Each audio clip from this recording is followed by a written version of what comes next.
Hello, I'm Brad Kelly, and you're listening to Method and Madness. This is a show about books, the people who write them, and the labyrinth to be explored between the words. Have you ever heard about Willie the Weeper? Had a job as a chimney sweeper. He had the dope habit and he had his bad. Listen while I tell you about a dream he had. David Leo Rice is the author of 9 books, including The Berlin Wall, A Room in Dodge City, Volumes 1 and 2, Angel House, and now The SQUIMBOP Condition. And I can't do a whole lot better than reading from one of the blurbs in The SQUIMBOP Condition. And this is from Joshua Chablinski, author of Letters to the Purple Satin Killer. Quote, "Much like the titular characters, David Leo Rice is an agent of chaos, inciting literary anarchy with an aptitude rarely seen in today's so-called experimental writing scene. The SQUIMBOP Condition unleashes a barrage of questions so incisive it renders any and all answers moot, functioning simultaneously as a medical text, a historical document, and even a holy book. It is a diagnosis of our collective malaise, a prescient lesson plan outlining a new golden age of American fiction." And for me, the SQUIMBOP Condition is one of the wildest works of imagination that I've come across in recent years. It's dreamlike and yet somehow more tactile than things generally put forward as surrealist, hallucinatory, and yet the resonance and vividness of the imagery is perhaps transcended by both the bizarre and inevitable logic, for lack of a better word, working at its core. Some other readers probably have more go-to literary references for this book than I do, but I think about this as a book, obviously, but I also think about it more as sort of some kind of artifact from the deep inner realms of the psyche. I think about the way that things work in the catabasis of as one kind of goes down into sleep, but here exploded into full-on tractable effulgence. And so there's this way in which David Leo Rice has built a world just like in the way that our minds construct the habitable space inside of a dream, but it's not that there is some precise geophysics that will be obtained in the end. It's more like the cartography of one's own personal realm of archetypes that can only be conveyed by playing off the current moment's social archetypes.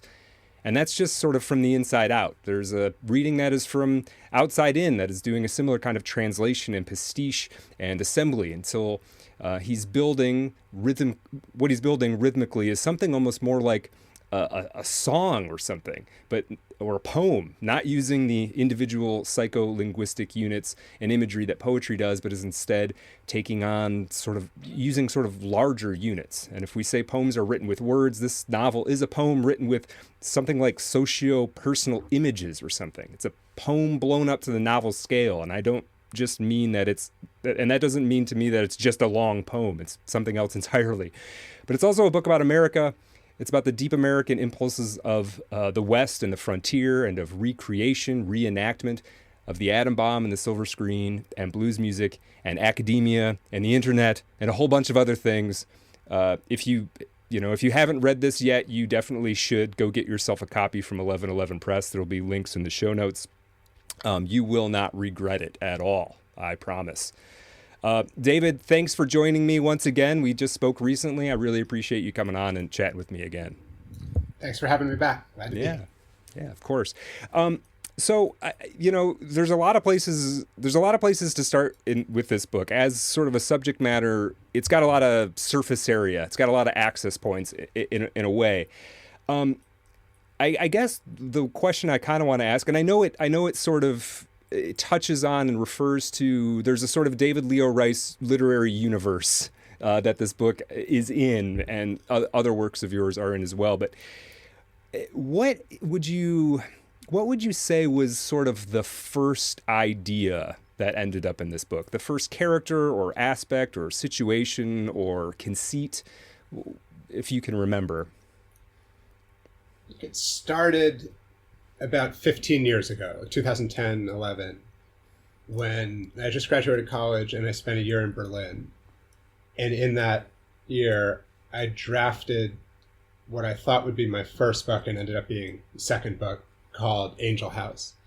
And that book has this, I guess you could call him the villain, or at least the darker of the main characters, called Professor SQUIMBOP, who was not yet aware that he had a brother, but was a singular character and is a kind of boogeyman who sailed around this inland sea that has, retaken America in this arc called Angel House. And wherever Angel House docks, it drops anchor and this town kind of rises from the seafloor. And it's like pre-stocked with people who are kind of soaked with this like objectless nostalgia. Like they're people who have just been created, but they're made out of old materials. So like they remember things that maybe never happened or that happened to other people. And I think, like a lot of first novels, it was, I was 24 or something at the time, and it was me, processing childhood and adolescence. I think you sort of have to do that in your first novel, no matter what approach you take. Yeah. So I was, dealing with these ideas of nostalgia and these feelings of, on the one hand, yearning to go back and wanting to reclaim, childhood innocence and optimism, or this kind of teenage exhilaration. Within Angel House, there's the same characters simultaneously exist at 9, 19, and 29. So it's like all those characters are kind of reflecting off of each other. And at the same time, the impetus to write a novel at all is like some desire to launch yourself, or to grow up and to enter the world beyond your childhood, beyond your town or your family. So that was the milieu of that novel. And Professor SQUIMBOP was this kind of ominous, like evil character trying to thwart those desires, basically. He goes town to town as this like substitute teacher. He teaches third grade, so the 9-year-olds are in his class, and his job is to like tell them about death and to make them aware that they're going to die, which within the sort of metaphysics of that novel would not have been true until they began to think it was true. Oh, right. So right. it's like you don't die unless you think you're going to die. Mm-hmm. So anyway, that was that novel, and I worked on it for years. Like throughout my whole 20s, I was continually refining it and just dealing with trying to turn it into an actual thing. And then I think it came out in 2019 after my the first Dodge City novel.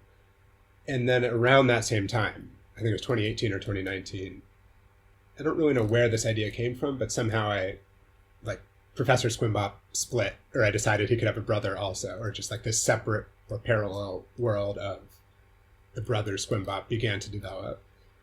So at first I just wrote one short story called The Brother SQUIMBOP that sort of began their adventures, and it is the first story in this book. Mm-hmm.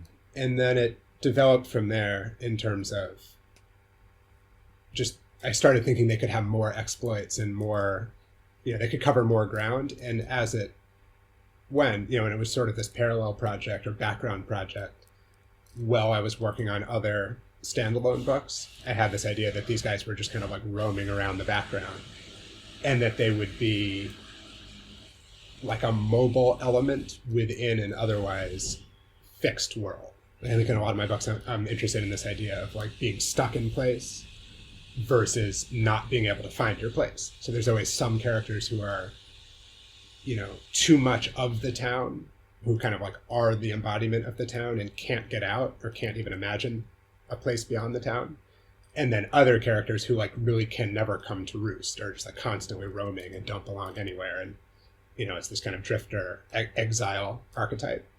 And I think a lot of my stories have this interplay between those kinds of characters.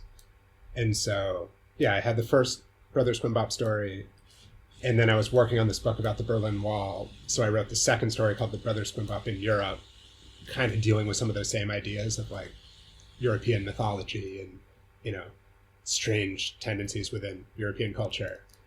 And then those two stories ended up in my first collection called Drifter. And when that came out, eventually the Southwest Review in Dallas, which had a new leadership, like a new editor and a bunch of people who kind of came in around the same time, they reached out to me and asked if I had another story for them. And I just sort of happened to think of, what if we do a series of Brother SQUIMBOP stories? And, they were willing to give that a shot. So then it just kind of developed from there. And the rest of the stories, except for a couple that had already come out in other places, but most of the rest of them ran as a kind of series with them between like 2020 and 2024 or so. Yeah. Right on. Yeah. So at what point, how many of these did you have before you were like, okay, this is going to be, I'm going to put this all into sort of one book that is, the SQUIMBOP condition? I think when I started that project with Southwest Review, which would be like 2020 or 2021, I had the idea of doing it. Like I had the feeling that I was working toward a book, but I didn't know what form it would take or if it would get done or how long it would take. But I think starting from then on, I was kind of writing them sequentially with the idea that, there's some end point in mind and there's some way that almost like a, snowball rolling around and like gathering up material, that these stories were going to sort of bring a lot of things together. So it brings together like the world of Angel House and of Dodge City and of Berlin Wall. So I wanted this book to be almost like a deathbed vision or of like picturing everything that has happened so far, like flashing before your eyes, but in a strange light or in a kind of not being sure if this really is what happened before or not, but a way of like summing up, everything I've done so far and maybe therefore being a hinge or a stepping stone into a new phase. Yeah. No, that makes total sense to me. I read it from beginning, from cover to cover, beginning to end, but I did get the sense that, and every once in a while I come across a book like this where I think, what if I had just read this somewhat out of order or started someplace else? And there's something, it would be a different reading experience for sure. But I do think it would work somehow. There is an element in which I like the snowball sort of rolling around, gathering stuff up, because there is a little bit of that. There's quite a bit of, I almost don't want to use the word because I think it might give the wrong impression, but there is an element of repetition to it in that we're revisiting imagery throughout the book, and each time we come across it again, it sort of gains a new interpretive layer and it means something slightly different now. And that was sort of one of the most enjoyable parts about it to me is, every time that Me and the Devil Blues shows up, it's like, oh, okay. It's like a little bit of an orientation, but it is also somehow means more to me now. And I really appreciated that aspect of it. I thought the way that you kind of wove that stuff in was absolutely brilliant. And there's there's a whole list of those kinds of elements. I just named one. There's a whole bunch of them, as you know. But I think people who haven't read it yet, I think they'll have a very similar experience. And that's the when I was sort of trying to understand the ways in which this book works like a dream. That's kind of along the lines of what I was thinking. It's this sort of emergence of these repeated motifs and themes that come back and always mean something new, always take you from one place to another place. It's really something, man. Like I'm not blowing smoke. I was thoroughly impressed by this book. I appreciate that. Thank you. Yeah. Let's maybe to get some more specifics. In another book that I'm having soon, I'm having somebody else come on to talk about their book, and we'll give probably something like not quite a summary, but an attempt at one. I don't even know if I want to even try that with this book, but maybe there's a couple elements we can kind of in lieu of doing that. There's a couple elements maybe we could define that might help people get a sense of what this thing is. So, what is SQUIMBOP fever? that is the question. It's a symptom of the SQUIMBOP condition. Yeah. I think we mentioned this idea of repetition. Mm-hmm. That might be related to it, because the brothers SQUIMBOP are this duo who, move through time and space and are this kind of eternal characters who keep appearing. And they often exist as this kind of theatrical duo. They're sort of like magicians or comedians or like sort of dodgy carnival, like charlatan sort of characters in various ways.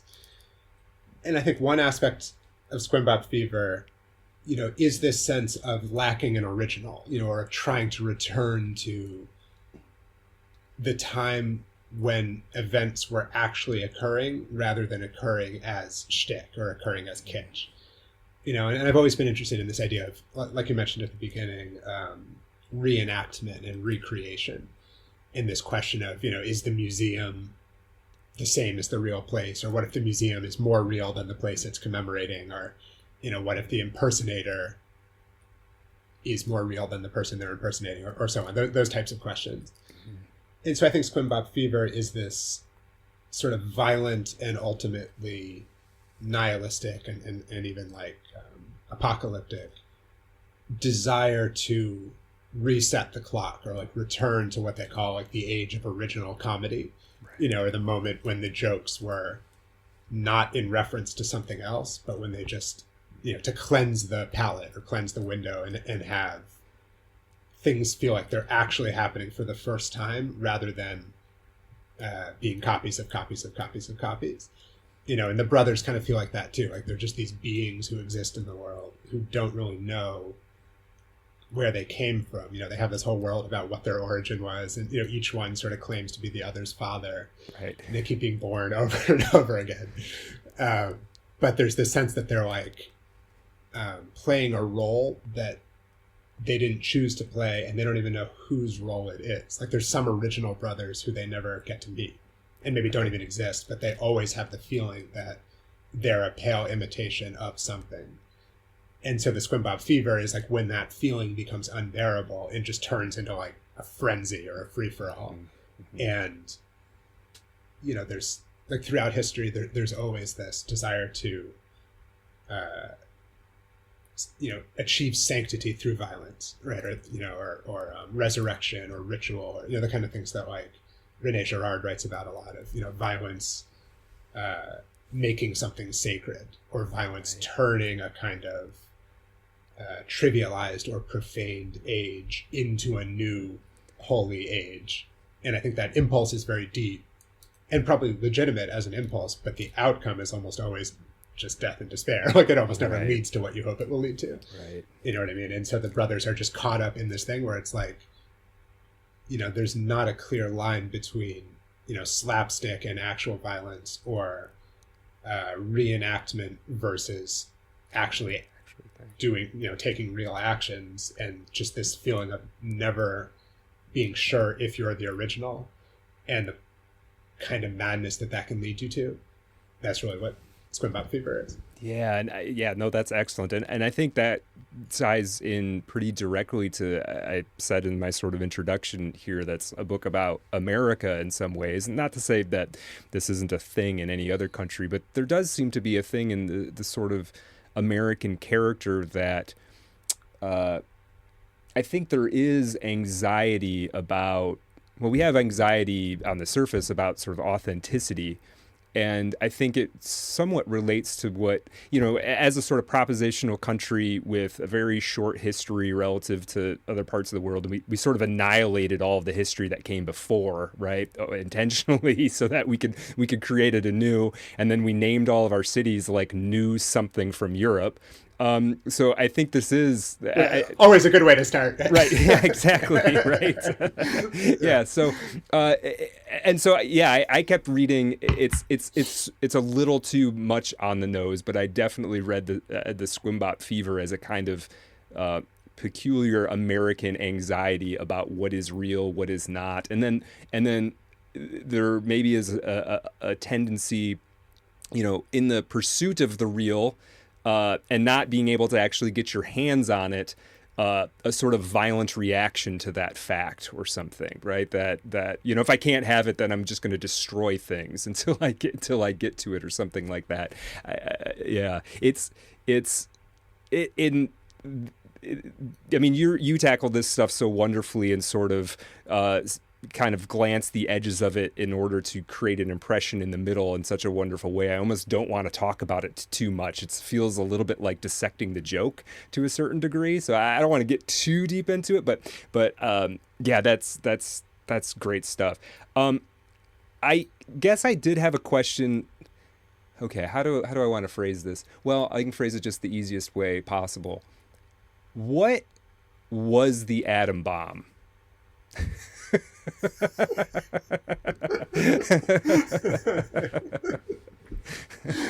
I usually start dinner conversations with this question, by the way. Yeah. Raise your hand if you know what the But what does it mean? Like, obviously, we know what it was, sort of technologically, and we know, you know, oh, it's the thing that ended. But it features, and the reason I kind of asked this is it there's the nuclear dissertation shows up in the SQUIMBOP condition, and without giving too much away, there is a moment where we arc towards nuclear Armageddon in the book. And then I get to thinking about David Lynch's The Return and how he's dealing with the imagery and historicity of dropping the nukes.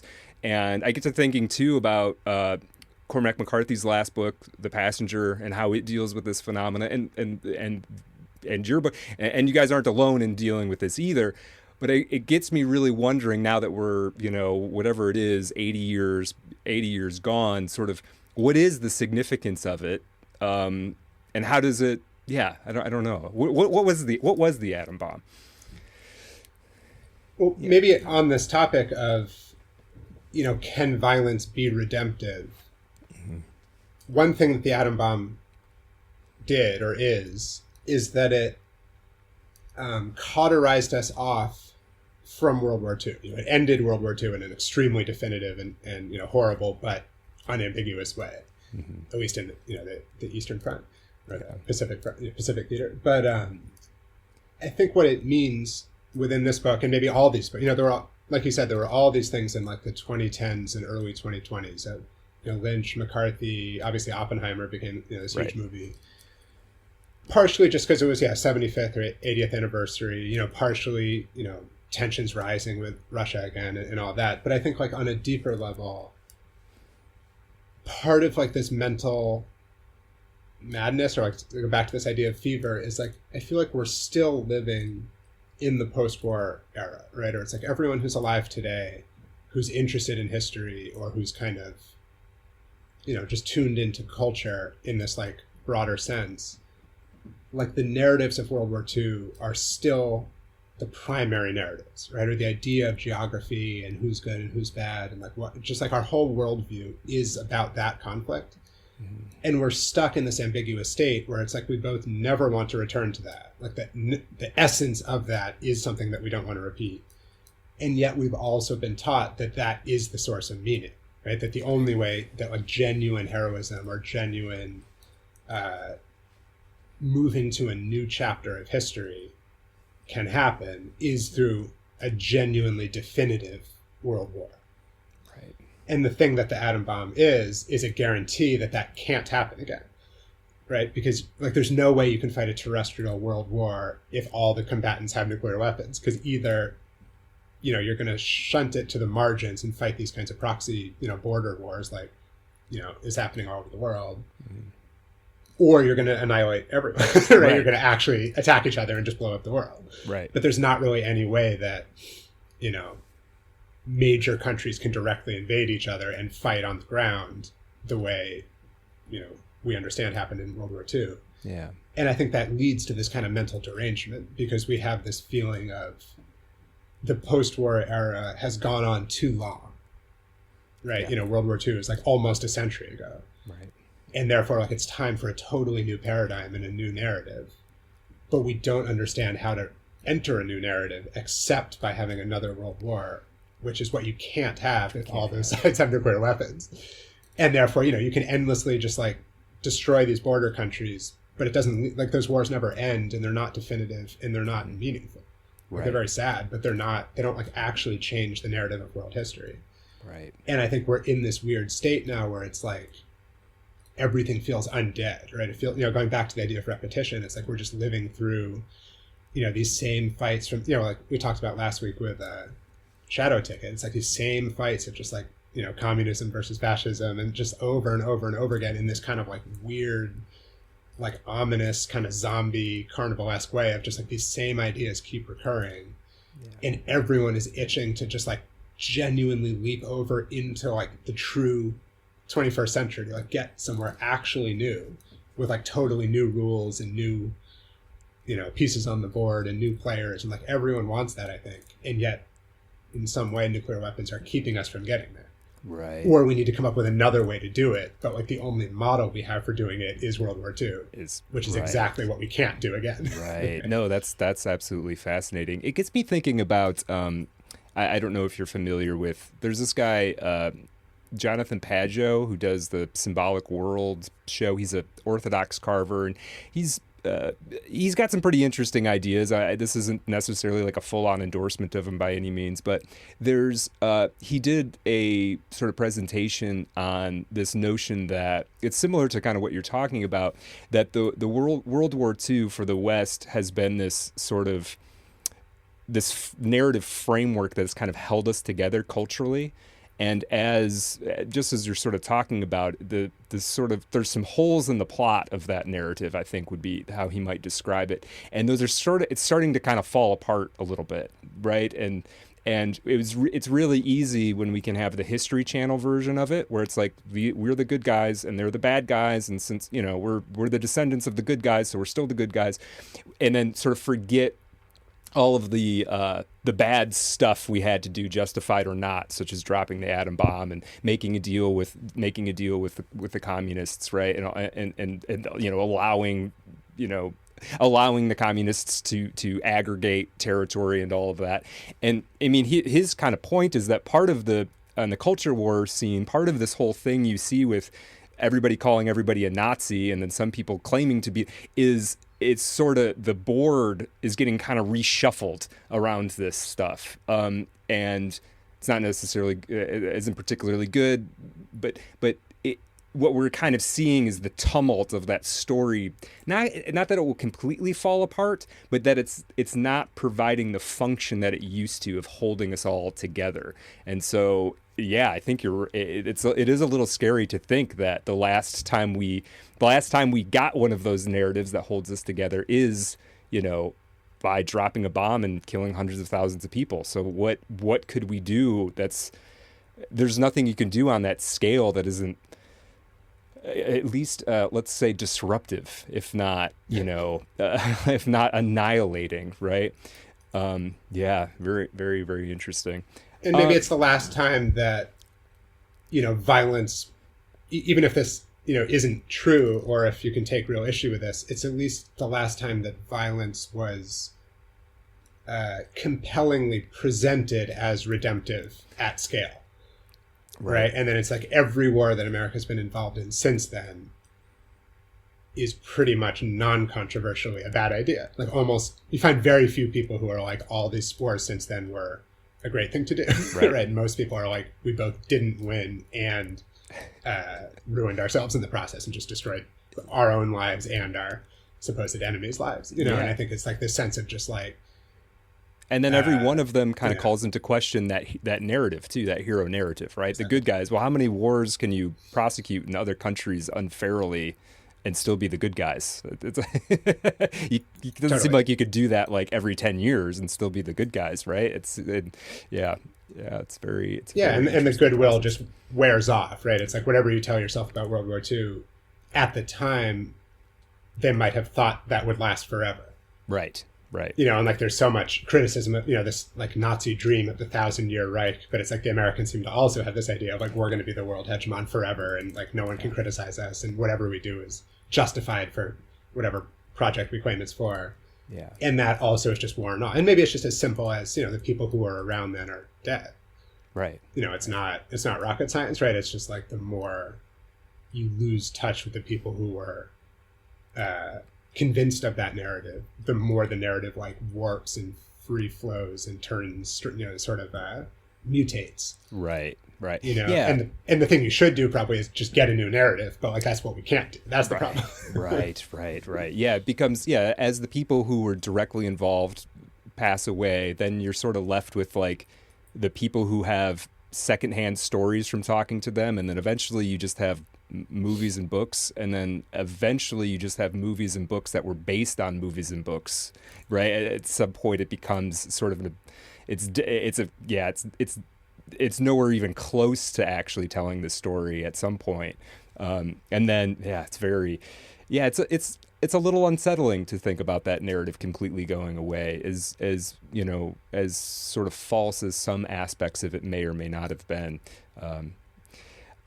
This is maybe a tangentially related question, but I think it sort of fits into not only this conversation but this book.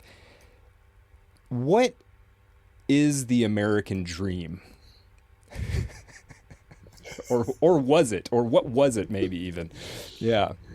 So that anyone who wants to can invent the atom bomb. Yeah, there you go. Right. That's very well. You too can invent the atom bomb. It's, I think, the dream of endless expansion and therefore endless reinvention, right? It's the dream that, no story is ever definitive, or that you never have to just like stay put and make do with what and where you are, right. But that there will always be another frontier. You can always go further west, and each time you can change. You can change your name, you can become an actor, you can become a made up version of yourself, the sort of world of hype and Barkers. And, a lot of this book is inspired by people like P.T. Barnum and these kind of great, larger than life impresario kind of people. And I think, that's sort of my understanding of the American dream. It's partially financial, that, you can just earn more money than you did in, another part of the world, but also that I think it's where this anxiety comes from, that on the one hand, the dream is that you can be free of history, right? And be untied to, your ancestry and your name and your crimes, that you can kill someone in New York and then go to California and no one's ever heard of it, or start over. Yeah. So on the one hand, there's a desire for like nothing to stick, for everything to be written on water. And yet that leads to this kind of madness and like this terror of, why is there no ground under my feet?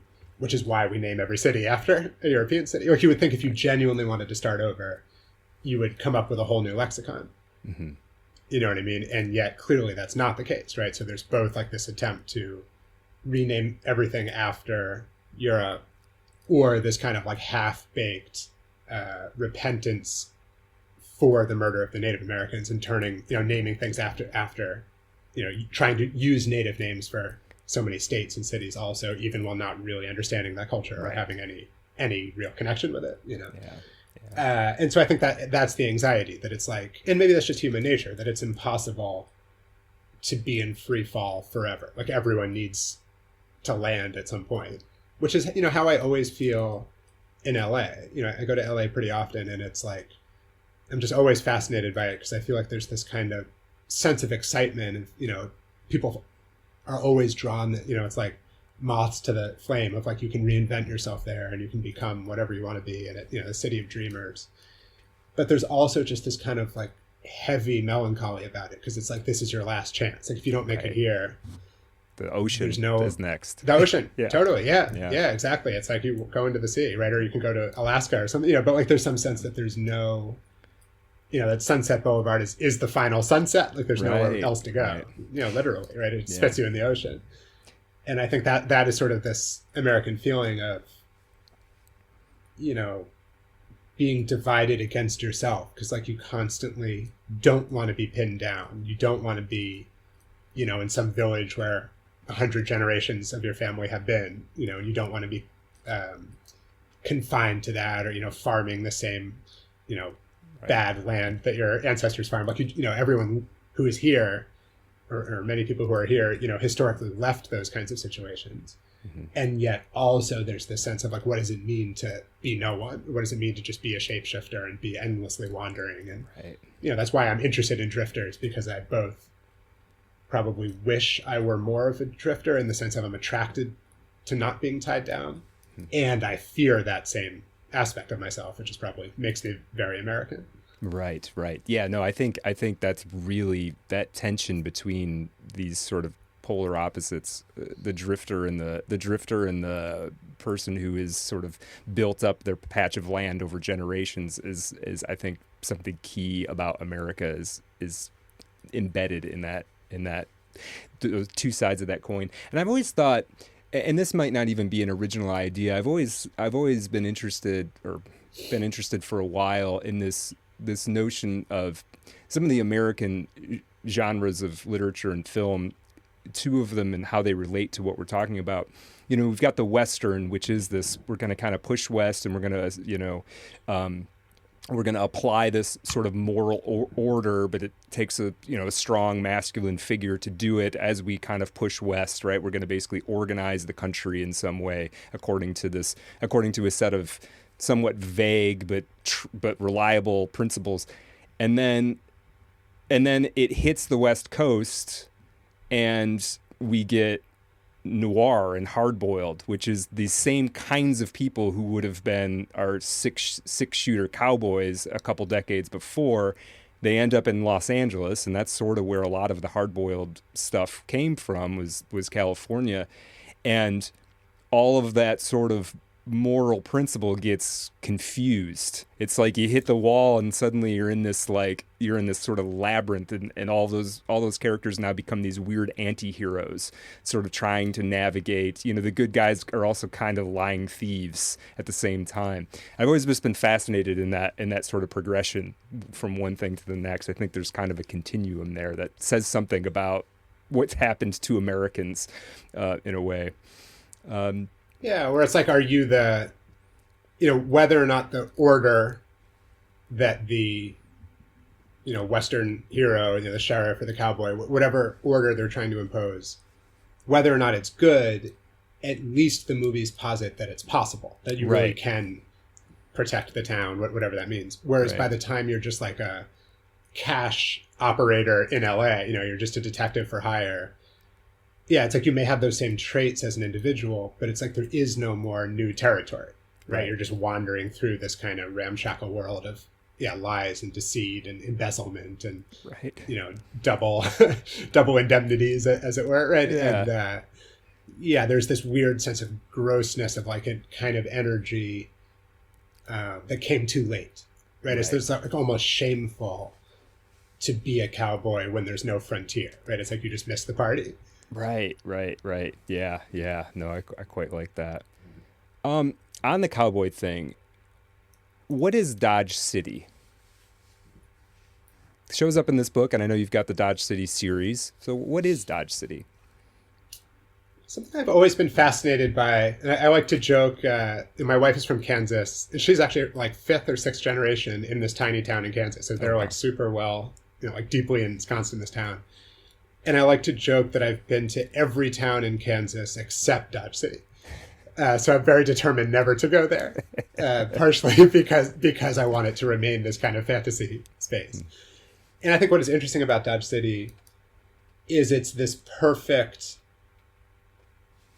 microcosm of this larger condition of the real and the representation interpenetrating in this interesting and sort of uncanny way. Because it's like Dodge City is a real place. And it is the place where a lot of these Western exploits happened, and the shootouts and the kind of things that are dramatized in Western movies. And then it also became a set for a lot of Western movies. So it's like the town became its own fake version of itself, but based on things that actually did happen, or that we believe really did happen. So I think there's something interesting to me, and maybe this is, like an ultra American idea also, is like events and the mythologization of the event are totally simultaneous, or even like the mythologization precedes the event in some weird way. And Dodge City seems like one of these places where those things meet. Mm-hmm. And like I've always loved the story about the Chicago World's Fair. And apparently on the same day, in the morning, I think his name is Frederick Jackson Turner. I can look it up. It's something like that. Gave this famous, Frederick Jackson Turner gave this famous thing called the Frontier Thesis, I think he called it, which was like a lecture about how the West was closed. Like basically that there was no more land for the taking, and that you would have to buy it now and deal with banks and everything else. So like he gave that speech in the morning, which I guess kind of shocked people. And then, there was lunch. And then in the afternoon, Thomas Edison debuted the kinetoscope, I think it was called, which was like an early Nickelodeon. And the first image on it was a cowboy on a horse. Wow. So there's this idea that in one day, the West ended and the Western was born. Wow. Right. And Dodge City is one of these places. It's just like this movie town, but it is the real thing. And there's something just to me very perverse and interesting about sitting in a theater, watching like a California-based production of events that happened in the exact place where you're sitting.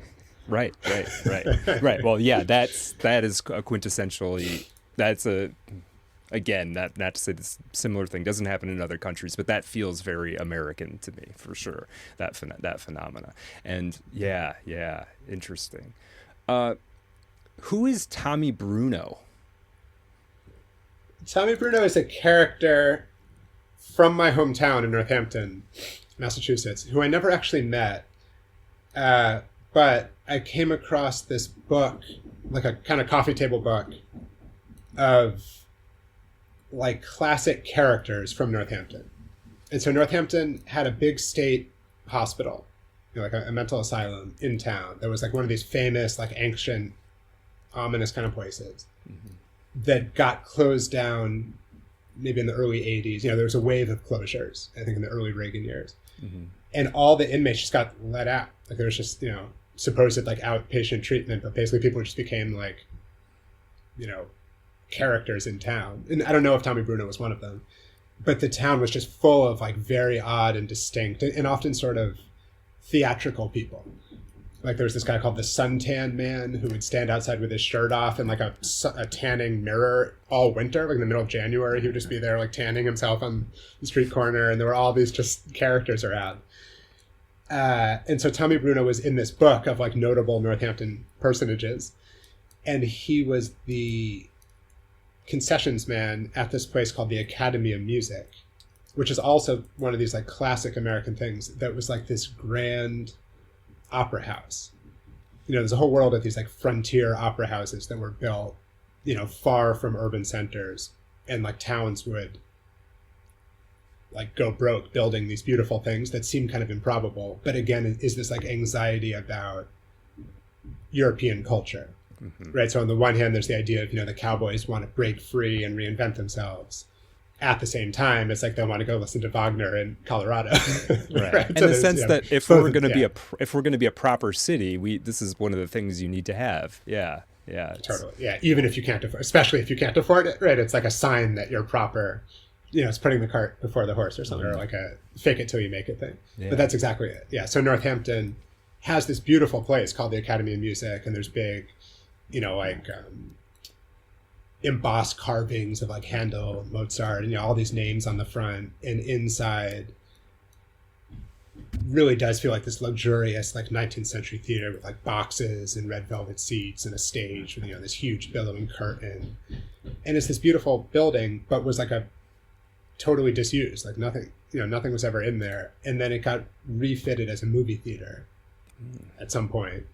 And when I was a kid, that was like one of the main theaters in town. So I would go there all the time, and, it was like the special thing. And, the curtains would still part, and it would be, you'd see this huge stage, but then the theater behind it. Yeah. And so Tommy Bruno was before my time, but he was just he just looked like a character. He had this tux with a little bow tie and these kind of like tufts of hair on the side. And I don't know, I made him in this book into like the eternal popcorn man, right? So like at every moment when they're going to the movies in this book, which is quite frequently, Tommy Bruno is always there. So he's like this sort of he's like part of a traveling troupe almost, right? Or it's like the certain scenarios in the book keep showing up even in places that are supposedly different places. It's almost like those Nicole Kidman things before the movies, and right. Like that people like cheer for. Right. But it's something like that. Like, no matter where you are, you're in this weird feeling that you're in the same place. Yeah, yeah. So that's Tommy Bruno. Okay, I knew there. And I dedicated the book to him. I saw that at the I saw that at the beginning, and then he kept showing up in it. I more or less captured what, as I was reading, managed to figure out most of what you were just saying, but I knew there was like a story to it. I knew this must be like a real guy on some level. So that's fascinating. Yeah, the mental hospital closing thing is an interesting phenomena in America. I mean, we're all sort of aware of it, and yet it seems simultaneously, I don't know that we've actually dealt with the ramifications of that happening. It's similar to it's actually, you mentioned the Chicago World's Fair. That was also part of a sort of string of, I mean, for people who aren't sort of familiar with this, there were world fairs or similar, they may have different names. In Detroit, they had it wasn't technically a world fair, I think it was the Detroit North American Exposition or something. And they would build sort of a idealistic, almost like city of the future within the city. and there would be exhibits and events and performers and whatnot. And then generally speaking, as soon as the event was over at the end of the summer or whatever, they would just tear it all down. It would be built very cheaply, almost like a movie set, and then they would just tear it all down. It's a very strange phenomena. I don't totally even understand the logic of it, but I always thought that the fact that happened, and I think there was one in St. Louis and in New York, and smaller ones in other places. I always thought that it was a fascinating, and of course, if you start Googling about this, you'll find all kinds of conspiracy theories related to it. Who knows what any of that means, but it is an odd phenomena that we did. It was like, we're going to imagine what things could be like and then live in it for a while, and then we just tear it down. I still don't understand the thought process exactly. Well, I think it was this, hype or this kind of grand frontier excitement in the late 19th century that it's like, in the 18th and earlier part of the 19th century, there's like real expansion. Mm-hmm. And you could say it came at a horrible price, but like they really did like connect the coasts, right? And they really did build the railroad and so on and so forth. And built cities all across the country. And like there was a sense that you really were actually expanding and taking over more territory. Again, maybe in a horrible way, but you were doing it. Yeah. And then at some point, it's like it's over. There's nothing more to find, right? It's like you've reached the end of that story. And then I think there was this idea that you could almost like colonize time in the same way, right? Or you could just expand, that you could invent the future, that you could come up with some idea that, through science and technology and maybe this kind of like mystical aspect, you could just keep growing. Like you never had to settle down. Right. I think that's like this American idea of, like a shark that can't stop swimming. Like there's just this restlessness of like, what do you do if your whole idea is about always moving on and like now you can't move on anymore? Yeah. And this might actually loop back to the idea of nuclear weapons, because it's like in the first half of the 20th century, you have all these scientific breakthroughs, which you could argue culminate in the nuclear bomb. Mm-hmm. Like that's like one of the biggest inventions American, industry and intellect was capable of creating. Mm-hmm. And yet that short circuits it. Like once you have that almost becomes its own frontier. Like there's nowhere to go from there, except into the internet, which is also a World War II product, right? Or the internet sort of comes out of that, or early computing. Yeah. And then you enter this kind of weird virtual uncanny realm where it's like you feel a sense of futurity and like you're moving into something newer and newer, but also it's just endlessly recursive and contradictory, right? It's like anything on the internet automatically conjures its own opposite, right? Like everything cancels itself out or just doubles itself in this like way that makes you feel sick. Yeah. Right. But it definitely doesn't have the sense that you're finding like truly fresh territory. Right. You know what I mean? And I think, you can't blame everything on nuclear weapons, but like there is this sense that it's like that just closed off a certain line of development. And we had to move into virtual realms. It could be cinema, it could be the internet, it could be psychedelic drugs, all of which are California products, right? So like there's some sense that California, just something about being squeezed against the end of the frontier leads to this desire to find new frontiers. For a while it was space, but maybe that's coming back a little bit now, but like that didn't seem like it really went anywhere in any like truly significant sense. No, it felt like when it comes to the space thing, we were like, well, we beat the Russians, so that was the whole point. So, yeah, and in a weird way, that was another kind of proxy war, right? It's like you're not going to directly have a war with Russia or the Soviet Union, but it's like, well, we'll do this pretend, we'll just play around in space and call it a day, right? Which is better than having a nuclear war, but like also doesn't like really achieve anything, right? It's kind of it's symbolic, but not. Well, there's no finality. There's no finality to it either, because then you just, the conflict just moves to some other domain, and there's this idea about like when a conspiracy theory truly takes off or takes hold, it's almost like doesn't matter if it's factually true in the sense that it resonates with something that seems emotionally true, right? And I feel like that thing with the moon landing of like, people can endlessly argue about if it really happened or not, whatever, who knows. But it does seem true to say that like whether or not it really happened, it ultimately wasn't that significant, or like it didn't mean what people thought it would mean. Right. Like we're not doing anything on the moon as far as we know. You know what I mean? So like there's some sense that is true regardless of what happened in that one moment. Day by day, town by town, business continued to boom. The brothers worked through all the classics, spreading tale of well poisonings and child abduction, changelings and incest and miscegenation by ravening wild men eager to rape young girls out milking at dawn or picking red berries in the pastor's woods for Sunday breakfast. They warned of currency manipulation and the malicious spread of occult science. They fanned the already flickering flames of suspicion that desert religions were seeping into the groundwater of mountain ones, and vice versa, turning the true word into a mush-mouthed abomination thereof, blasphemy upon blasphemy, moral decrepitude and decline, and they sowed fear of paternity, of bloodlines sundered and contaminated by Moors and Masons and Jews, of politicians serving as the puppets of unseen masters, simpering in the boardrooms of cities that no one present had ever seen and few had ever heard of. They called into question whether the year was 1613 or 1835 or 1999 as they turned neighbor against neighbor, seeing to it that none could trust any of what they read or heard or, once the brothers really got going, even any of what they themselves believed. They bribed printers to issue contradictory versions of the same local papers and claimed that orphan trains had been found in the Ukrainian steppe, thousands upon thousands of children strong, worshipping star deities and tattooing themselves with runes and hieroglyphs, breeding in ever quicker succession, children begetting children, then infants begetting infants, triplets emerging from wombs where only one child had been conceived, trains of goats birthing blind children who in turn birthed goats, all of them growing into mad kings and queens, wrecking the world while pretending to run it. No one but us can be trusted, the brothers told town after town after town. The crowd sometimes composed of gap-toothed peasants riven with boo-boos, and sometimes of gap-toothed teenagers in torn jeans and soccer jerseys, straining to comprehend the brothers' English. Because we alone have traveled the open road and the high seas, and we have seen what's afoot out there. We know the full scope of what can happen. The entirety of America ruined before our eyes. Here, too, those who appear most blameless are surely the most corrupt. As the weeks became months, they expanded their repertoire, deviating from the classics and ranging more boldly into tales of their own design.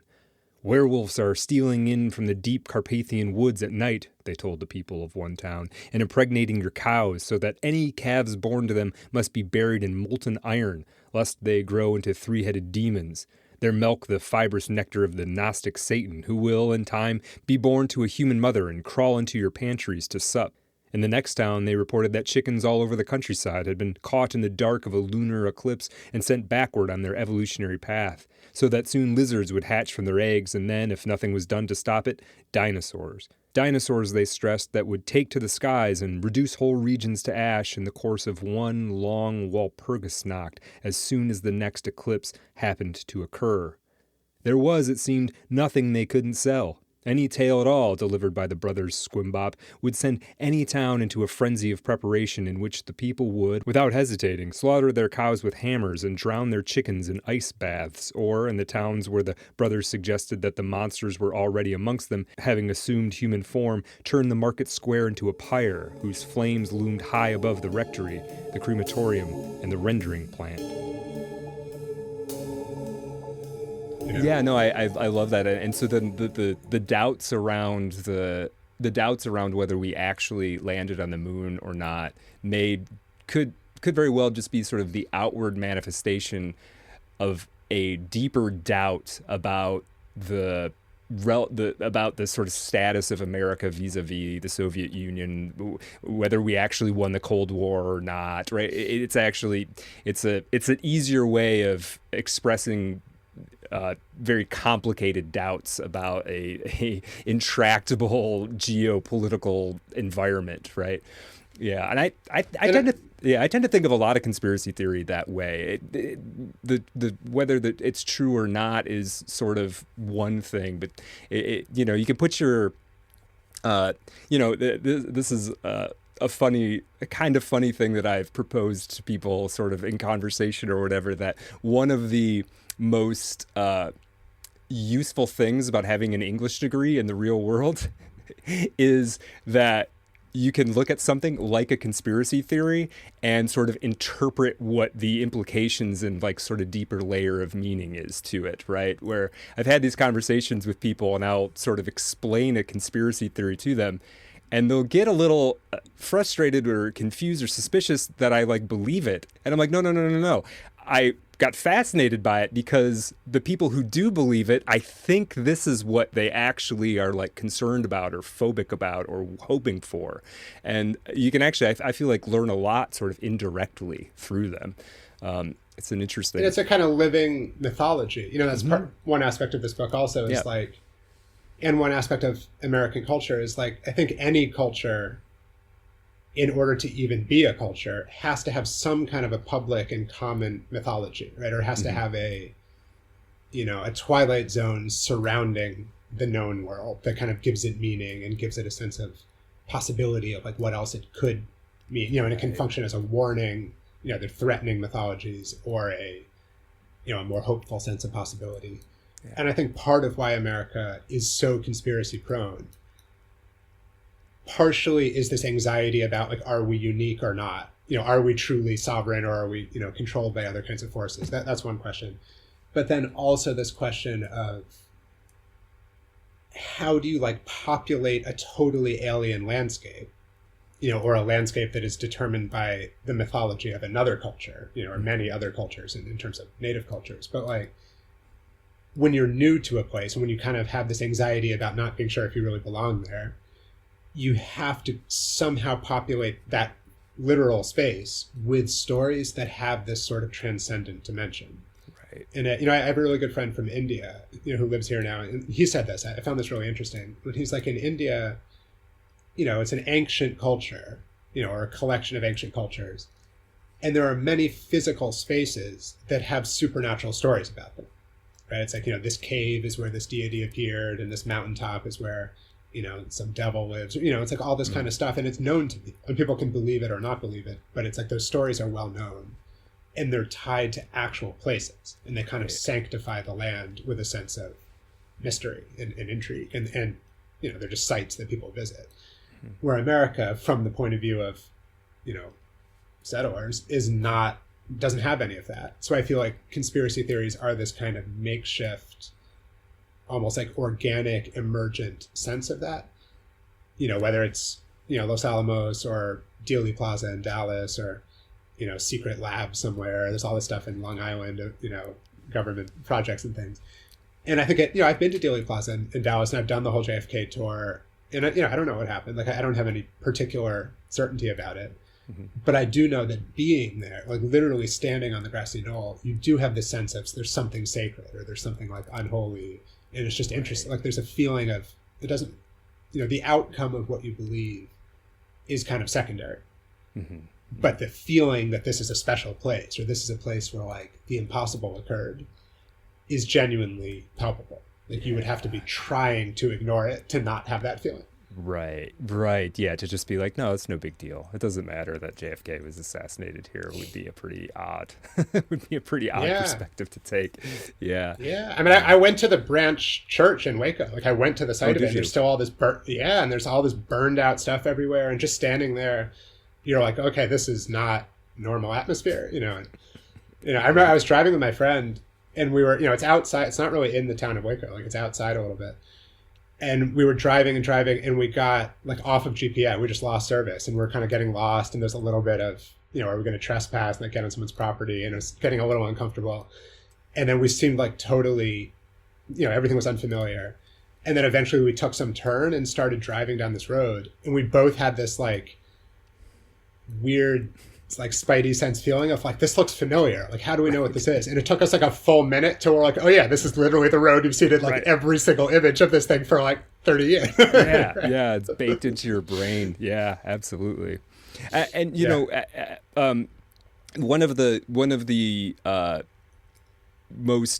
my favorite parts of SQUIMBOP Condition is so one of the things that the SQUIMBOP brothers are doing in their sort of traveling act is they are planting the seeds of these various conspiracy theories, right? And the sort of notion is that something has happened in history, and only the SQUIMBOP brothers really quote unquote remember what things were like before that. And you know, I'll leave it to the reader to think through that as they're reading this book, what that actually means. But you have these great bits that the SQUIMBOP brothers, the conspiracy theories that they present, and Some of them are at least tangentially related to, I guess, actual conspiracy theories that you can, the orphan trains and that sort of thing. And then some of the others feel completely fresh. And I love those passages. 'Cause there's a certain excitement about, you kind of talk about this as the conspiracy theory is this American mythology, but there's something to be said for the conspiracy theory as the sort of like subgenre of literature in a way that is interesting in and of itself. It has its own conventions, and it has its own characters, and figures and contexts that are sort of unique to it. And I do feel to a certain degree, I was going to say this in a very strong fashion, but maybe not quite this strong of a conviction. I do think there is, to a certain degree, the sort of 2020s and on fiction. I think you're going to see even more of this dealing in the conspiracy theory realm, in one way or another, either sort of like amplifying them or trying to poke holes in them or come up with new ones.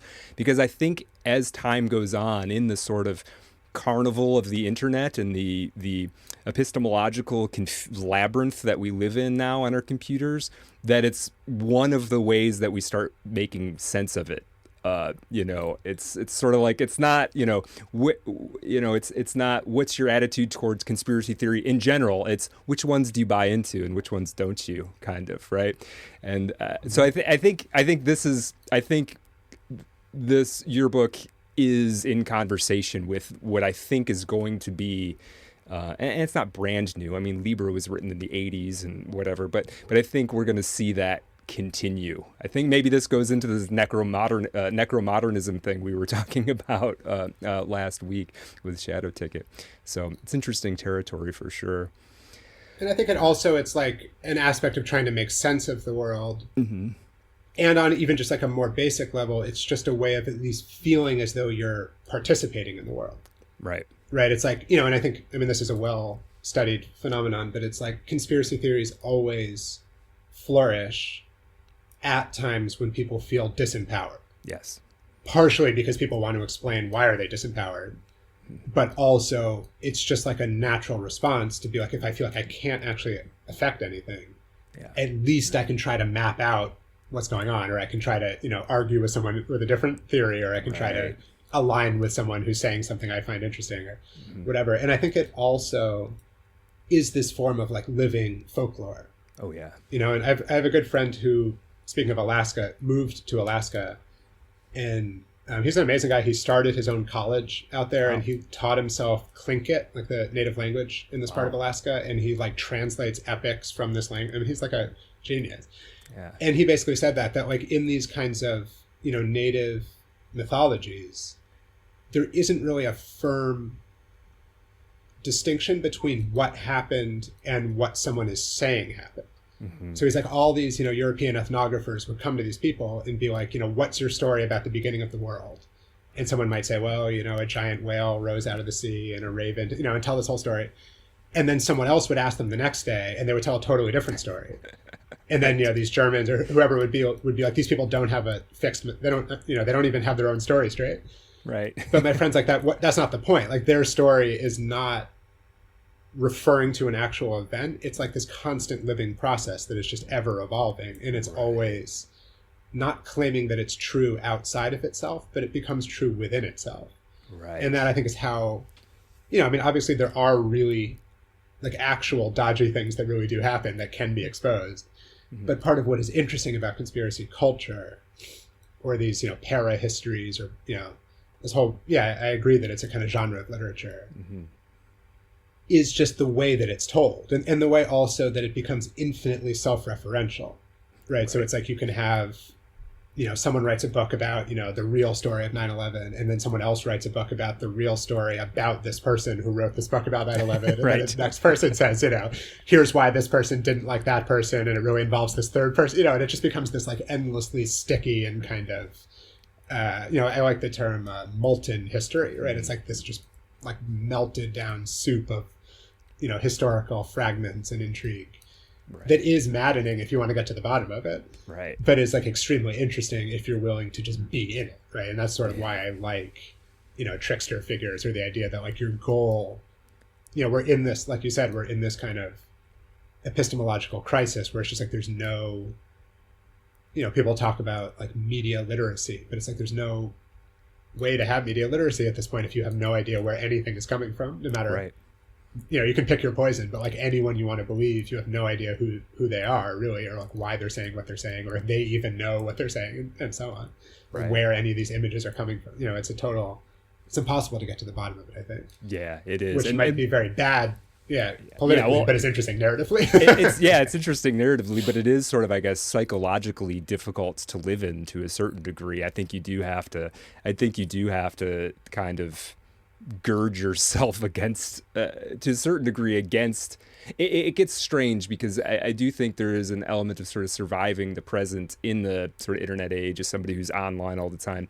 You kind of have to gird yourself against believing in anything totally that you come across, but then that has its offshoot effect of like, well, now I don't believe in anything. Like, it gets very difficult. It's like, is it better to, buy into some subset of the conspiracy theory world, or is it better to not buy into anything, which is equally sort of disorienting and alienating? So it's difficult to kind of pick your route on the map.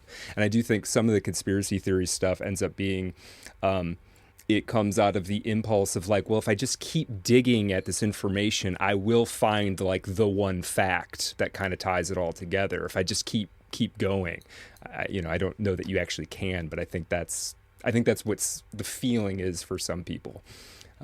Yeah. And that's the mystery of rabbit holes, because it's like you think you want to get to the bottom. Right. Like you think that your goal of going into the rabbit hole is to get out of the rabbit hole, to get to, Wonderland at the bottom or whatever it is. And yet the reality is like you might just like the feeling of being in the rabbit hole, because like things will always lead to other things. Yeah. And there's like, this is like a carnival idea too, or a fun house idea, that it's like there are infinite false floors. Like anytime you think you're on the bottom, you're one click away from someone saying, actually, that conclusion you got to, it's just what they want you to think, but really you should think that, then the game starts over again, which is maddening. Yeah, I mean, it's like the, Shirley Jackson idea of, human beings cannot bear very much reality at one time. Like you do go crazy if you are constantly aware of how uncertain everything is. Right. So it's like you do have to become certain, either that,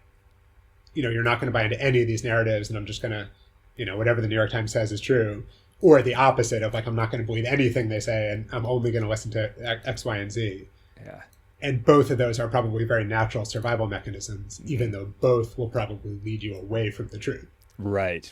No, that's very, very well put. I want to kind of, in the sort of back third of our conversation here, I want to talk a little bit more about David Leo Rice. You've talked a little bit in this conversation in the last one about Northampton. Tell me a little bit more about Northampton. It sounds like a fascinating place. I've been all over, but I haven't been there. What was it like growing up there, and sort of what is your feeling about it now? It was incredible. It was an amazing place to grow up. So, it was one of these, like, New England is pretty blighted in terms of a lot of, closed factories. It was a boom area in the 19th century, and then all these factories closed. But Northampton has always been, like, super lively and kind of prosperous and just energetic, partially because it has 5 colleges. Like, there's Smith College is there, Amherst College is in Amherst, the next town. Hampshire College is this kind of hippie college where Elliott Smith went. It's this kind of cool, like, it's like Reed in Oregon. It's that kind of college. And then, there's Mount Holyoke is another kind of elite college. And then there's UMass, which is huge. It's like, I don't know, 50,000 students or something. So like there's a super, just like a ton of young people and a lot of energy.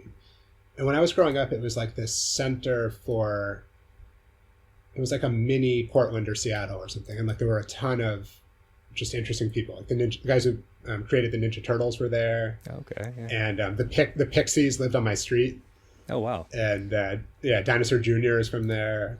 Sonic Youth, I think, is from New York, but we're living there at the time. So like it was this site, you know, it's about three or 4 hours from New York. So like it's kind of, to me, an ideal distance because it's far enough away that it's not at all a suburb, and like it's not like people are commuting to New York every day. Right. And therefore it feels authentic and feels like it is its own center. But it's also close enough that like there's constant back and forth, and like you're, you know, right. We're always in New York for various reasons. It's close to Boston too, but I think New York is just a much more vibrant place.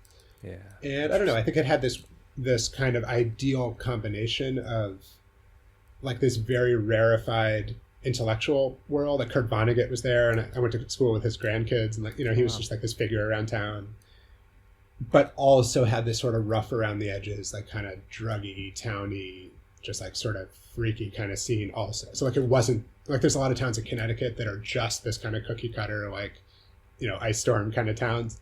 Right. And it's not like that. Like it's far enough out there to feel like it really is in the woods, and there really are like genuinely unusual people. And there are a lot of like hardcore hippies there, you know, like people who never paid taxes and who, you know, lived in their own like houses they'd built. And like there were some people like that around. Yeah. But also there was, you know, great coffee shops and bookstores, and, you know, it was not like it was a place where it wasn't weird to be into books, you know, and there was a ton of encouragement.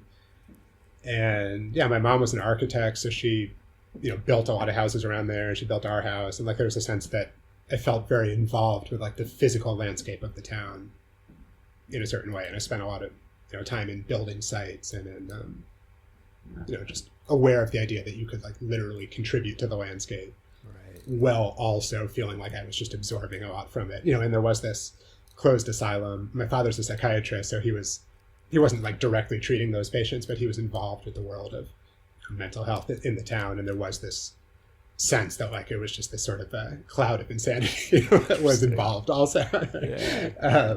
So I don't know, it was just like it was a great nexus, and just like tons of interesting people were there. Yeah. And yeah, and I feel like I absorbed also extreme seasonal shifts. Like there'd be like, you know, less so now, but when I was growing up, there were just like truly deep, like endless winters of, you know, many, many feet of snow, and, you know, the car would be buried, and like this kind of real, like, felt like Siberia. And then in the summer, because it's in the valley of the Connecticut River, it would like get super humid and steamy, and it would just become like insane, like psychedelically lush. Yeah. So I feel like, you know, reading Faulkner there, I could pick, like, it felt like Mississippi in the summer. Very cool. And it was just this interesting combination of, yeah, I don't know, I think it was the best of many different worlds. Oh, sounds great. How much has that character changed? I mean, I don't know if you've been back there recently or not, but oh yeah, I go all the time. So okay. Yeah. You know, like everything, it's like the edges are a little bit sanded off, or, you know, it's hard to know how much it has changed versus how much I have changed. You know, and it's always both in some ways. But a lot of it is still there. I mean, you know, maybe dialed down a little, and like a lot of the music venues and movie theaters are gone, so like that's a concrete change. Yeah, but I think it retains interesting qualities and character, and there's still a lot of interesting writers there, and, you know, it's definitely is not a, you know, bad place now, although I sort of feel like I may have grown up at the best time of it, because before then it was like really depressed, you know, and a lot of stuff was closed. And then like my parents' generation moved there from the cities like in the 70s and 80s, and I feel like I'm sure the locals would say that they gentrified it, but like from their point of view, you know, they sort of, you know, which is true, right? But from their point of view, you know, they brought this kind of urban sensibility, but to like a genuinely small town environment, which, you know, has pros and cons, but I found it to be a positive thing growing up, because I felt like I was, you know, I didn't feel provincial, or I didn't feel like I was missing out on the life of the city. Right. But I also was able to like genuinely roam in the woods and like camp out. Awesome. And I didn't have the sort of like jaded quality that a lot of people who grew up in big cities have. Yeah. Yeah. No, I like that. It sounds great. It sounds great. I have the suspicion that, based on reading the SQUIMBOP Condition, that you have a brother or brothers. Is that accurate? Yeah. I have a younger brother who lives in LA, who's a filmmaker. So like, okay. Yeah. You know, we haven't directly collaborated, but I would say we're very similar in kind of I hope we work together one day. Yeah. That sounds awesome. What is it? I don't know exactly how to ask this question. How important was it to you to have a brother? What's that relationship? Is it important, do you think? Like, are people who don't have one, are they missing out? I think so. Yeah. I mean, he's 6 years younger than me, That's so it significant. meant, that I feel like it is only in more recent years that we've really gotten to know each other. Because like when I was growing up, he was either a baby or then I was in college when he was in 7th grade or something like that. So like we sort of didn't overlap in terms of sharing the same headspace until we were both in our 20s or 30s. Yeah. You know what I mean? But yeah, I think it is important. And I think it's, the way they're presented in this book, they're more like twins, even though they don't exactly look alike, right? But they're more like each is sort of the shadow of the other. Mm-hmm. And maybe it's actually the way in which the brother is not fully knowable that makes it interesting, right? Because it's like as close, unless you literally have an identical twin, like your brother is as close as someone can come, at least for a guy, to being you, right? It's the closest you could have to a clone.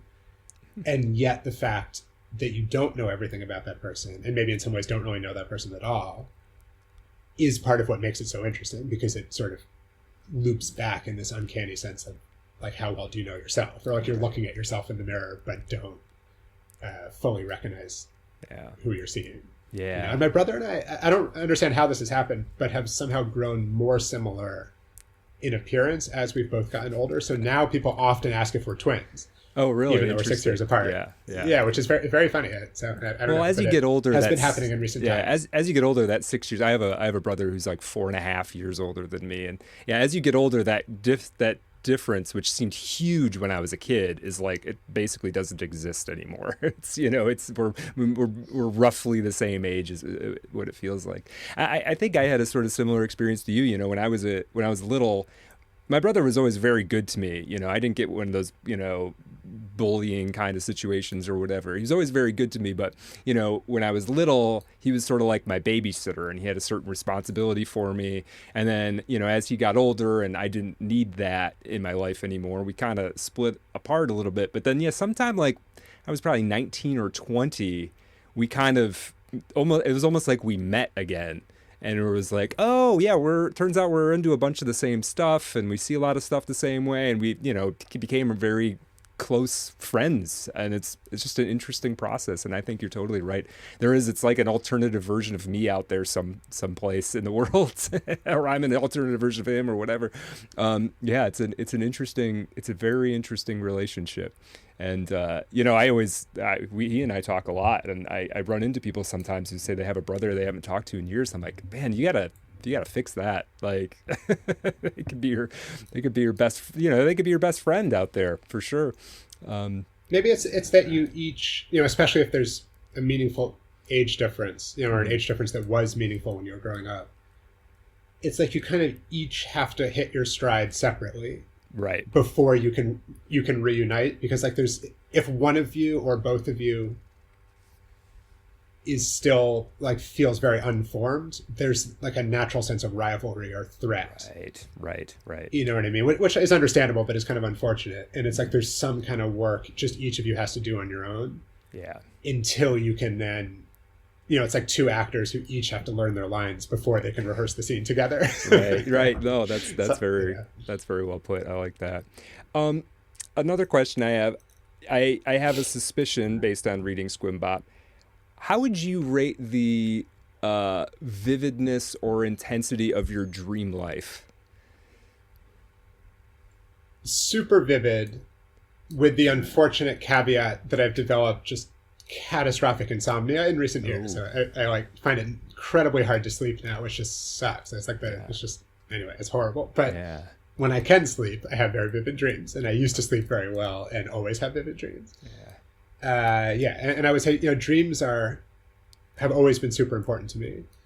And I tend to think of literature, and this is not, I'm not the only person to say this, but literature as a kind of waking dream, or an attempt to communicate with the part of your mind that is always capable of dreaming, but that is usually being talked over when you're awake. Yeah. You know what I mean? So if you can really get into a world of either writing or reading a book, it's like it's almost like you're trying to put yourself to sleep while you're awake. You're trying to like get out of the world into this other world that is there. It's not like you have to go somewhere to find it, but it's like you have to turn off a lot of the other stuff that is making it impossible to hear that part of yourself. Yeah. You know what I mean? And I think that to me is like one of the saddest parts of growing up is literally that you're awake all the time, you know, when you can't sleep, but also that, you know, your waking life inevitably becomes more concrete, right? You just like have more responsibilities and more kind of worldly concerns. Yeah. And it's just like you have to work harder and harder to find, you know, last week with Pynchon, we were talking about this idea of like zones of exception or these, you know, micro utopias. And I feel like reading a book or writing a book is that, right? It's like you're trying to save your mind or save your soul by finding, you know, connecting to your dream life, Right. even in your waking life, hopefully not just as a pure escape, but rather as an attempt to integrate it, or attempt to say, I can go around and do all these things I have to do, you know, and it's important, right? You know, you want to be there for people who need you to be there for them. Yeah, you have to be But grounded also, to some degree, right? Totally. Yeah. Totally. Yeah. You know, and it's often not a full compliment when you call someone a dreamer. Like there's something a little dubious about that sometimes, you know, Right. because it means you're not really doing something, right? Sure. Yeah. So that's sort of the thing about almost like the reward for hard work, which is this sort of very adult thing. If you're putting that discipline or that effort toward the preservation of a dream life, is that you can have those things synced up and integrated, you know, and that you can sort of be a dreamer, but not in the negative sense of that term. Yeah. I love it. I love that. Yeah. I'm just amening to all of that. Absolutely. What is, we mentioned you've got 9 books, and you know, you're not some old man. You're still a pretty young guy. So 9 books is a lot. How would you, and maybe you'll just say, well, I'm not that productive, but what is the secret of the David Leo Rice productivity? How do you crank so much of this out? I know you've got other responsibilities, you're a family man, etc. What is the secret to your productivity? I feel like whatever it is, I've lost touch with it lately, but I don't know. I mean, I think it's like you have to, you know, first of all, just make moments to work, you know, or try to lower the bar for getting started. You know, I think like earlier on, you know, when I had like all day free, you know, like DeLillo has this line of, you know, writers go to infinite lengths to secure their time and then are even more inventive in finding ways to waste it, right? You know, which is, you know, like that's natural. But I think early on when you have all day, you can sort of afford to do that. And maybe you'll still get something done, you know, eventually. Mm-hmm. But I think when you don't have all day, you have to just like get in and get out, right? It's sort of like, you know, the idea of being a professional, like you have less, there's like a long, I'm not sure if you would call it a head or a tail, but like a long approach period in any profession where you're kind of training, you know, and maybe you're a student or you're an intern or, you know, you're not being rewarded for your effort yet. But if you come through that, you get a point where like your time becomes really valuable, either monetarily or in some, you know, creatively in some other way. And it's therefore like you can do what you need to do more quickly in the moment because you've spent all this time in the past training yourself to do that. Yeah, that makes sense. You know, or you hear that with like studio musicians, you know, you book them for an hour and they come in and just lay down the track they need to do and they leave. Right. You know, right. But that's not the first hour they've spent playing guitar, right? That's, you know, 1,000,000 hours playing guitar leading up to that hour. Right. So, yeah, so to make that you know, hour seem easy. Yeah. Exactly. Or right. Or just to do in an hour what would previously have taken a week. Right. And I feel like that's the only hope you have, because as you get older, you just literally have less time, right? Both in the micro sense of day to day, because your time, you know, is more spoken for, and in the larger sense of you just have less time left in your life. Yeah. and therefore you really, all you can do is try to use it. You just don't have the luxury of, I'm going to watch 2 hours of videos before I start writing. I can't do that anymore, Right. So I think, there's some sense in which I just try to think of small bursts. And I think in order to do that, I have to sort of always be thinking about the world of the book and sort of treating it as if it already exists. So I don't really believe in that idea of, I'm just taking dictation. Like I don't really think that's true.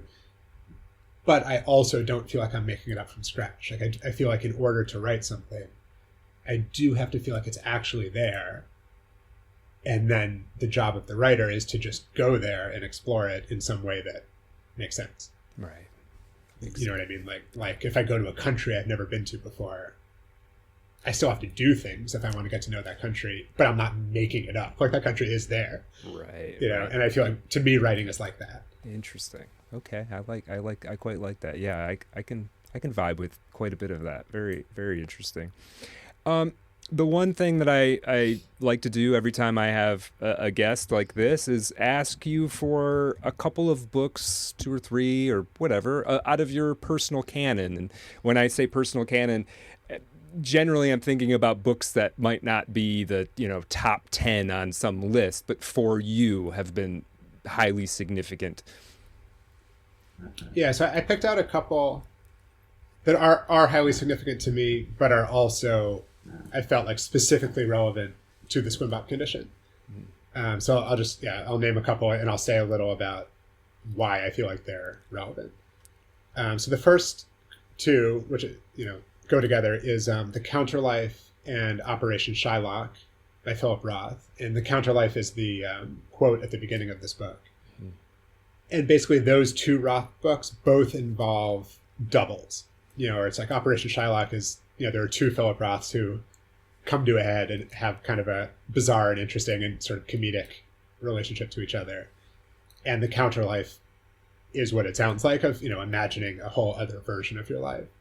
But that's, a clearly crucial aspect of SQUIMBOP condition, is like each story, is kind of a sequence, but is also, like we said at the beginning of this talk, like a revision of the previous one, or like a different way things could have gone, or the sense of almost like an oral tradition of like people keep telling these tales, but they evolve and change, and the details shift, and sometimes the point shifts, and that's like conspiracy theories also, right? And Operation Shylock is a kind of conspiracy book also about, it's written in the 80s, so way before any of the current situation, but it's about like Israeli politics in a very strange and dark and interesting way. So that's a great book.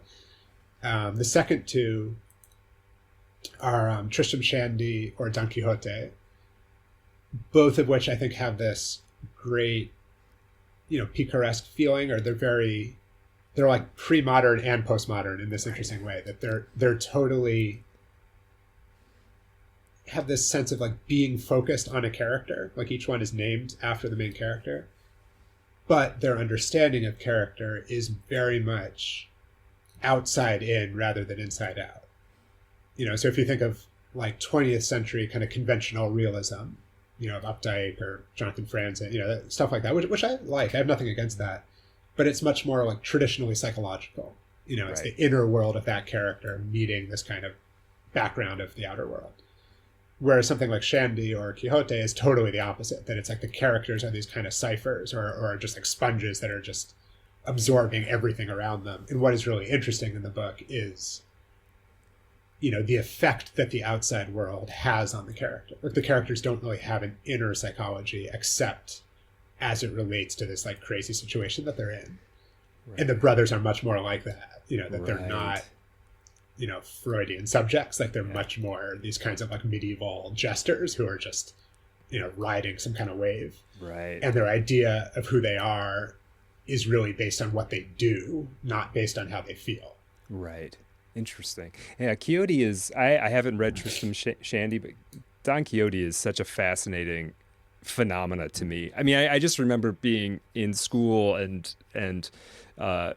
sort of starting to learn, getting my head around this sort of divide between modernist literature and postmodern literature, and like what is actually going on here from a sort of a cultural historical standpoint, and stylistically, and creative choices being made, and then reading Don Quixote in the midst of that and being like, yeah, but this guy already did all that stuff. so what it's a very for folks out there, if you haven't read it, you definitely should. It's also, I think for some people, hearing a book that old, it can seem like it's maybe going to be a little dusty and stodgy and a little hard to get through. Quixote's hilarious. It's legitimately hilarious. It has laugh out loud funny. I mean, yeah. So yeah, definitely. What a book. And I think is something I've always appreciated, is this idea of like the major grotesque, or the idea of just this kind of like, that things with great themes are always also poking fun at themselves. Mm-hmm, mm-hmm. And it's not, or that like all the great works of history are comedies on some level. Yeah. Yeah. Ulysses certainly, or Rabelais, or Pynchon, like we were speaking about, just like there's something, and I think that it's not just incidental, right? It's not the idea of like, well, we better just mix in some humor, right. Or, the Divine Comedy literally is called that, right? It's not just about mixing in some humor. It's about this sort of self-awareness that like the human desire toward greatness is itself funny. Yes, it is. It's because it's kind of It's kind of ridiculous. Yeah, in a way. Yeah, it's like this little speck, trying to be a god, right? But, there's something hilarious about that. Right, absolutely. Yeah, I love that. Yeah. Did you have another one? I feel like you had maybe one more. Yeah, related Actually, there are two more that are each related. So related to this idea of, I like this term, the major grotesque, or, just like grody kind of absurd humor would be either the Tales of Gogol or Master and Margarita by Bulgakov. And I feel like in general, I've always been drawn to like the Russian and Eastern European fantastic. And my ancestry is from that part of the world. And like I have a sense that I don't know, I relate to that vibe, right? Like as soon as you take me to some village in Poland or Ukraine or Russia or, Latvia or whatever, and have something weird and like freaky happening, I'm it. It's like, I get it. I love Bruno Schultz. I love Isaac Bashevis Singer. But there's just like this sense of, humans and demons and talking dogs and devils, and just like the sense that all this stuff is fair game. And that there's not really a hierarchy of what's real or what's meaningful or what's polite. Like I like things that are kind of, it doesn't have to be transgressive in the sense of trying to make some point, but things that are just like inherently transgressive. That's just this kind of gross world of, stuff mixed up and coming together. And, and most myths are that way too. Like there is just this, violent and sexual and kind of just like squeaked out way in which life happens. In life, ask a biologist, right? Life is pretty gross when you really get into the essence of it. Yes. And I think that's, every culture on earth understands that. And there's some way in which we've kind of forgotten that within our supposedly, refined, technologically driven world. And I've always been interested in getting back to that, or getting back into like a more medieval sensibility. I love that perspective. Yeah. And then the last one, which also connects kind of to what we've been talking about, is the stories of Thomas Ligotti. So you have Ligotti and his nonfiction book, The Conspiracy Against the Human Race, which I'm rereading now, actually, because I'm working on an essay about puppets. Okay.